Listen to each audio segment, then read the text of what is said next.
the monster the galaxy feared.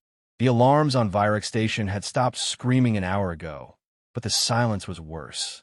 Observer Archivist Kelthra hovered at the edge of the containment gallery, his frilled membranes pulled tight with unease.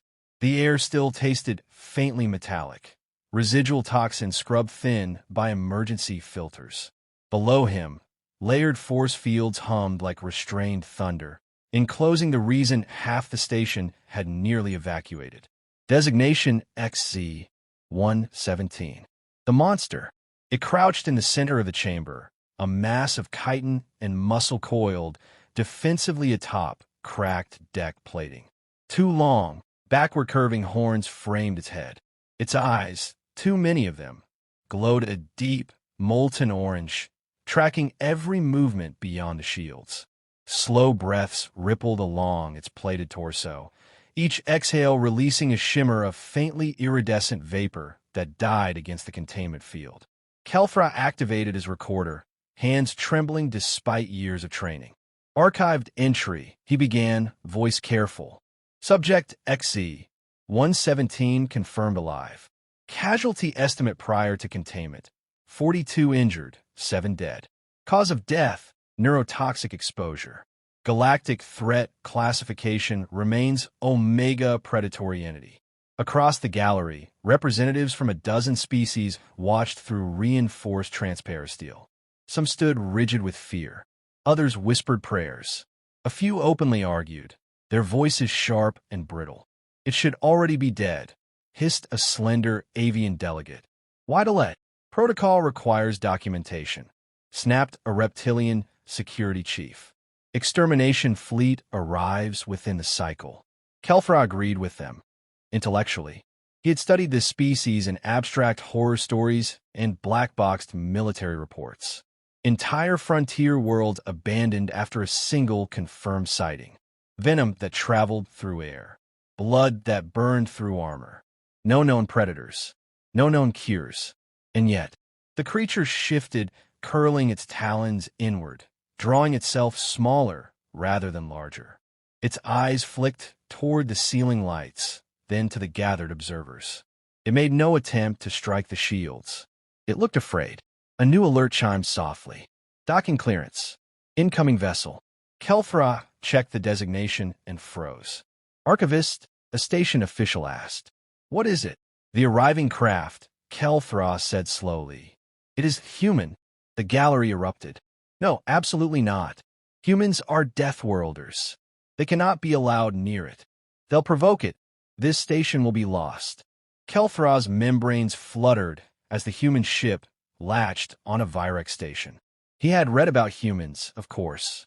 Newer members of the galactic community. Disturbingly adaptable. Known for emotional reasoning and a baffling tendency to approach danger instead of avoiding it. Still, surely even humans wouldn't. The doors at the far end of the gallery slid open with a pneumatic hiss. 3 figures entered. They wore sealed environmental suits, bulky but flexible, marked with faded insignia and scratches that spoke of long use.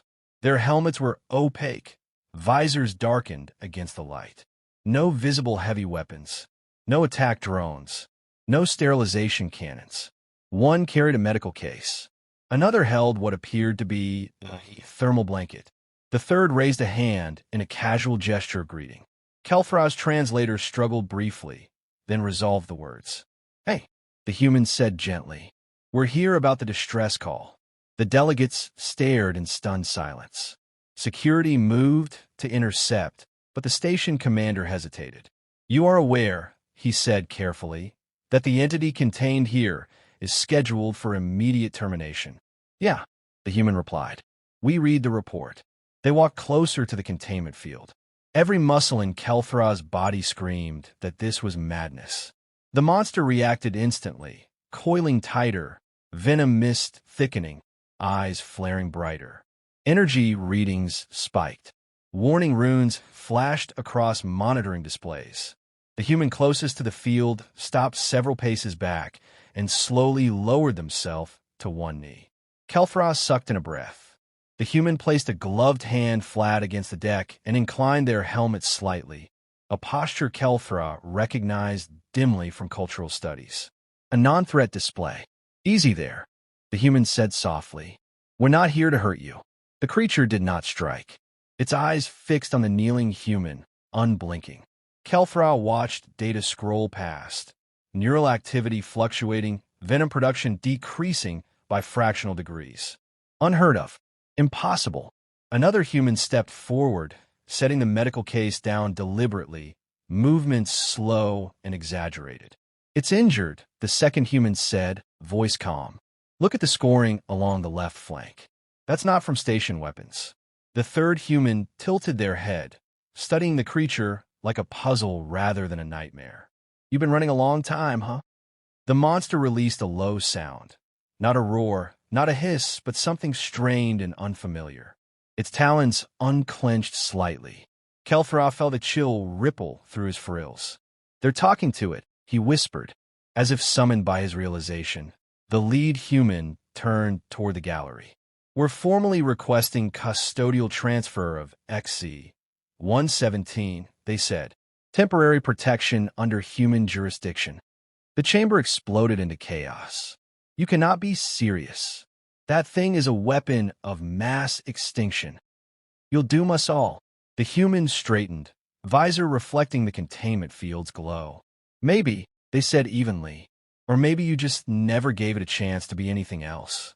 Behind the shields, the galaxy's most feared monster leaned forward, just enough for one clawed limb to rest against the shimmering barrier, directly opposite the human's hand. For the first time since the alarms began, the venom mist faded almost entirely. Kelthra's recorder blinked, storage nearly full. He did not turn it off. Somewhere deep in his core, a forbidden thought took shape. What if the humans are right? Why humans don't kill what they can save? The emergency council chamber of Virex Station had not been built for shouting. Its curved walls amplified every voice, turning fear into noise and noise into chaos. Kelthra hovered near the upper tier, recorder active, frills half-flared as delegates from across the galaxy argued with a desperation he had only ever heard during war declarations. You cannot own an extinction-class organism, screeched the avian delegate, wings trembling. It is not ownership, the human representative replied. Commander Elena Ortiz stood alone at the center of the chamber, helmet removed, revealing a calm, dark-eyed face that contrasted sharply with the uproar around her. Its responsibility. Kelthra studied her closely. Humans, he had learned, wore their emotions openly. Yet Ortiz showed none of the triumph or defiance Kelthra expected. Only a steady patience, like someone explaining fire to children who had never seen warmth. The entity designated XZ-117 has killed 7 sapients in the last rotation. The reptilian security chief growled. How many more before your responsibility fails? Ortiz nodded once. 7 too many. All of them happened because the creature was injured, terrified, and attacked on sight. A ripple of disbelieving murmur spread. Kelthra leaned forward. Ortiz activated a holo display. Medical scans unfolded in midair, fractured chitin plates, deep energy burns, internal hemorrhaging. This isn't a war beast, she continued. It's a juvenile, malnourished. Scars suggest repeated encounters with military-grade weapons. Someone's been trying to kill it for a long time. Silence followed. Not agreement, but unease. You expect us to believe, the avian delegate said coldly, that a creature whose blood melts steel is innocent. Ortiz gave a small, tired smile. On Earth, we have animals whose venom stops hearts, whose jaws can crush bone. We don't call them evil. We call them dangerous, and we learn how to live around them. The council recessed without resolution. Temporary custody was granted only under protest and only within the sealed medical bay. Kelthra was assigned observation duty. The medical bay had been transformed. Containment fields still shimmered, but they had been reconfigured. No longer a cage, but a layered safety buffer. Soft light replaced harsh lumens. The air no longer smelled of panic and scorched metal, but antiseptic and something faintly herbal. The humans moved inside with careful efficiency. Vesh, The name still felt wrong to think, lay partially curled on a reinforced platform. Its breathing was shallow. Cracks along its flank oozed a slow, viscous fluid that steamed faintly before neutralizers engaged. Kelfra flinched when a human approached with a diagnostic scanner. The creature tensed, venom glands flaring. The human stopped immediately and stepped back. "Too close," she murmured. "That's on me." She waited. Minutes passed. The creature's posture eased by a fraction. Only then did she move again. Kelfra's recorder captured everything. The humans adjusting themselves instead of restraining the creature, altering suit filters to accommodate trace toxins, recalibrating tools to avoid triggering defensive responses. "You're adapting to it," Kelfra said before he could stop himself. One of the humans glanced up, visor reflecting amber eyes behind a force veil. "Of course. That is inefficient." The human chuckled. "Welcome to human medicine." Over the next hours, Kelfra observed something profoundly unsettling. The monster learned. It watched hands, followed voices, mimicked movements. When a human sat cross-legged at a distance, Vesh shifted into a similar posture, awkward but deliberate. When a human placed food, synthesized protein gels, near the field, the creature sniffed cautiously, then consumed it without aggression. Most shocking of all, it stopped producing venom entirely. Kelfra ran the readings 3 times to be certain. "This defies known behavioral models," he said quietly.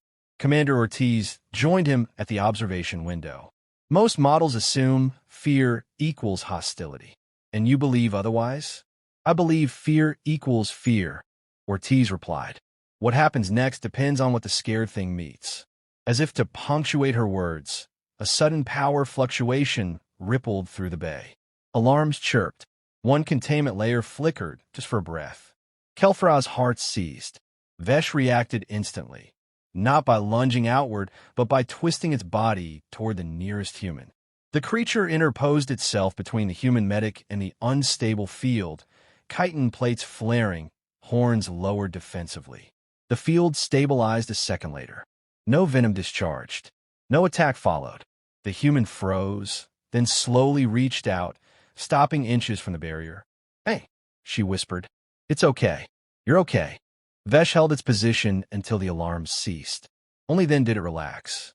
Kelfra's recorder slipped from his grasp and hovered forgotten. He had spent his life cataloging the galaxy's dangers, its threats and predators, neatly labeled and archived. Yet here, before him, the deadliest creature he had ever documented had chosen, not once, but twice, not to kill. He made a new entry, hands unsteady. Addendum, he recorded. Humans do not neutralize threats. They listen to them. Outside the bay, the galaxy waited for disaster. Inside, something unprecedented was taking shape. Not control, not conquest. Something far more dangerous. Trust. The galaxy learns what friend means to humans. The first shots were fired in silence. Kelfra was in the observation ring when Virex Station's external sensors spiked. Hard, sharp signatures that meant military-grade weaponry slipping past civilian space. The lights dimmed a fraction as shields surged to full power. No evacuation alarm sounded. That alone told him everything. "This is not a drill," the station commander said over the comm, voice tight. "Unidentified vessels have breached the perimeter. Target vector indicates the medical bay." Kelfra's frills flared in alarm. "Vesh." Across the station, humans moved with sudden, practiced precision. Gone was the soft cadence, the careful stillness. Emergency bulkheads sealed. Corridors cleared. Armed figures replaced medics at choke points. Not with panic, but with grim focus. Commander Ortiz appeared beside Kelfra, helmet already sealed. "They came for it," Kelfra said. "They came to kill what scares them," Ortiz replied. "We've seen this before." The first impact shuddered through the station like a struck bell. The medical bay shook as a missile detonated against the outer hull.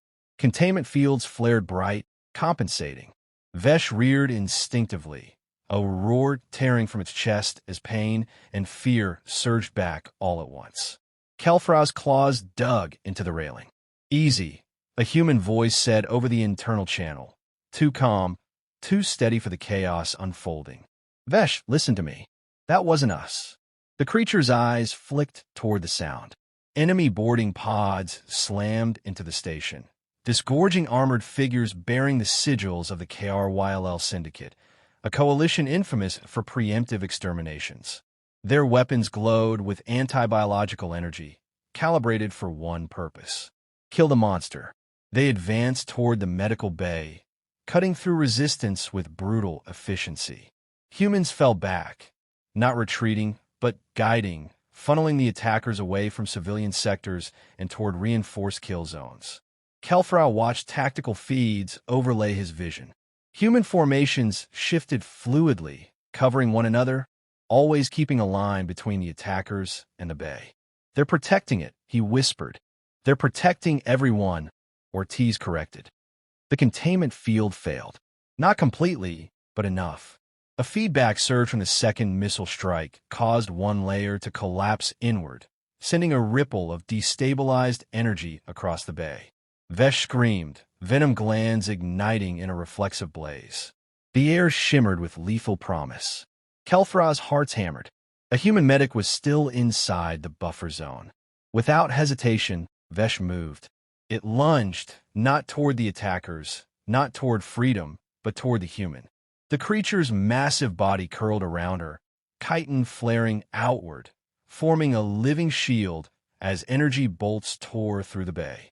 Venom hissed into the air, not in a cloud, but in precise jets that struck only the armored intruders breaching the doorway. KRYLL soldiers collapsed mid-step, armor corroding, bodies convulsing. The medic screamed as a splash of venom grazed her suit. Alarms howled, exposure detected. "Get her out," someone shouted. "No," the medic coughed. "Don't move. Vesh is stabilizing." Kelthra stared in disbelief. The creature lowered its head, horns nearly touching the human's helmet. Its glowing eyes dimmed, focusing inward. From glands along its throat, a different secretion emerged. Clear, luminous. The venom in the air changed. Sensors went wild. The neurotoxin broke down. Neutralized. Ortiz's voice cut through the chaos. "It's producing an enzyme, an antidote." The medic's vitals stabilized. The attackers, seeing their weapons rendered useless and their soldiers falling to a creature that would not obey fear, faltered. Human counterfire drove them back. Within minutes, the boarding force was in full retreat. Silence returned slowly, broken only by the hum of emergency systems. The medical bay was scarred, scorched, and filled with the acrid scent of burned armor. Vesh remained curled protectively around the medic until human hands, gentle, familiar, signaled that it was safe. Only then did it release her. Kelthra descended shakily to the bay floor, recorder forgotten at his side. He looked at the creature, at the humans tending both it and their wounded with equal urgency. "You could have killed them all," he said softly, more to himself than anyone. Ortiz removed her helmet, face pale but resolute. It did what friends do. Across the galaxy, emergency transmissions flooded every channel. Footage of the battle leaked within minutes. Of venom used with restraint, of humans standing between a monster and the guns meant for it, of a creature healing the very species that had once called for its death. Council members who had demanded extermination watched in stunned silence. Analysts scrambled to rewrite threat models that no longer made sense. Kelthra activated his recorder again, hands no longer shaking. "Supplemental entry," he said. XE-117 demonstrates advanced selective aggression, protective behavior, and biochemical altruism under bonded conditions. He paused, frills lowering. Reclassification recommended. Behind him, a human child, evacuated earlier, now returned with caregivers, pressed her small hand against the reinforced glass. Vesh noticed. Slowly, carefully, it lifted one massive claw and placed it against the barrier, mirroring the gesture. The galaxy had always believed friendship was a weakness. That day, it learned how wrong it was. The monster who became a neighbor. The galaxy did not change all at once. It argued. It delayed. It reviewed the footage frame by frame. slowing down every moment where venom had not been released, where humans had stepped in front of a creature that should have killed them, where the so-called monster had bent its terrible power toward protection instead of annihilation.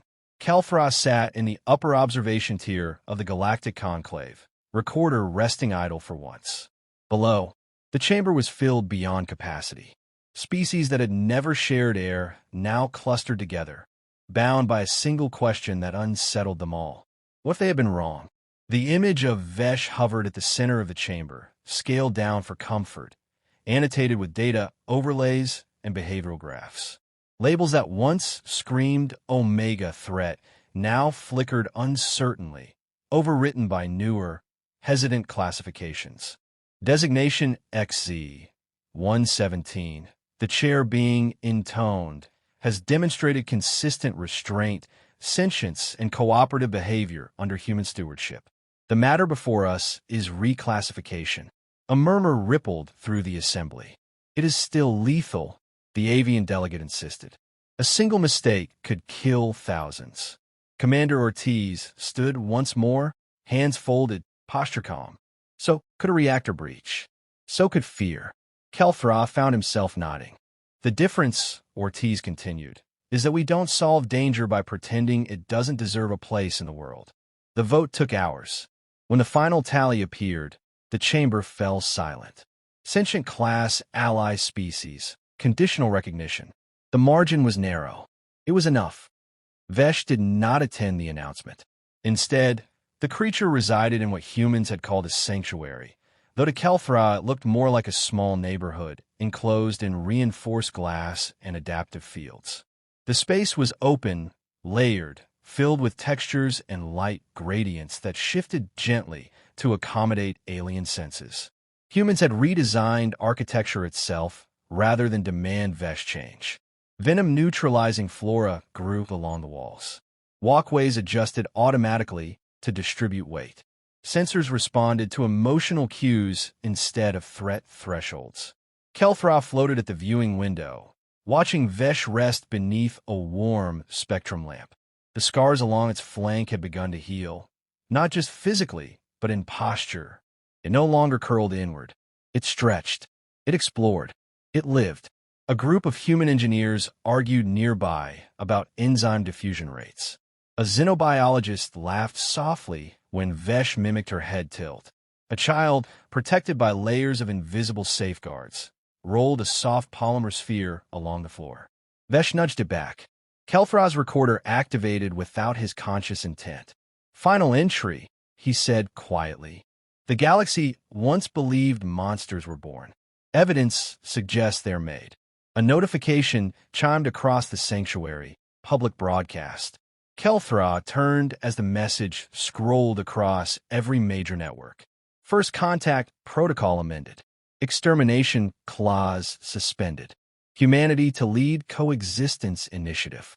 Shockwaves rippled through trade lanes and border worlds alike.